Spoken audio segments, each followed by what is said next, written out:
Bienvenue dans ce nouveau numéro du 20h20. Au programme ce soir, le site Apprentilangue. Ce site, dédié aux enseignants, peut très bien être réinvesti pour un travail à la maison.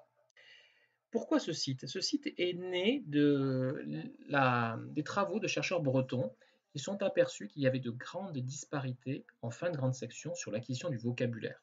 Certains enfants avaient un vocabulaire riche, avec des mots qui renvoyaient des images mentales, et d'autres enfants avaient un vocabulaire beaucoup plus pauvre.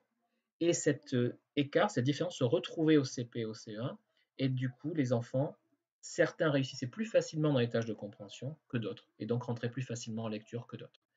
Donc pour corriger ces écarts, ils ont mis au point donc cette méthode qui se base en fait sur l'apprentissage progressif et précis de différents mots de vocabulaire, de différents mots. Vous avez une organisation donc en trois sections, dans les trois sections de la maternelle, petit, moyen et grand, et à chaque fois des thématiques différentes.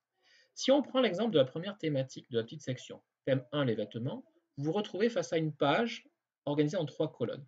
Première colonne, un guide pédagogique avec des diaporamas.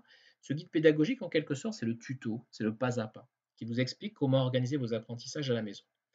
Vous avez ensuite une colonne matériel et évaluation, et enfin une dernière colonne qui correspond à des jeux. Parmi les jeux, on trouve des doubles, des jeux de loto, des jeux de memory, des jeux de loi, etc., etc. Ces jeux ont en commun de permettre l'acquisition du vocabulaire, mais en plus, des vertus supplémentaires. Si je prends l'exemple du memory, vous comprenez bien que ça va développer la mémorisation des élèves, c'est une capacité très importante de mémorisation. Et en ce qui concerne le jeu du double, ça a l'avantage de développer l'attention et la concentration. Et là, des chercheurs ont montré, il y a quelques années, que des enfants qui avaient de bonnes compétences, qu'on appelle compétences exécutives d'attention-concentration, avaient plus de chances de réussir dans leurs études. Donc, on fait d'une pierre deux coups en pratiquant ces activités ludiques. Voilà, donc là, vous retrouvez cette trame, cette matrice de façon à peu près similaire à quelques exceptions près sur les autres thématiques.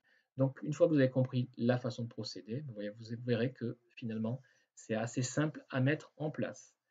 Voilà, le 20h20 est terminé. Je vous souhaite un bon week-end. À lundi prochain. Au revoir.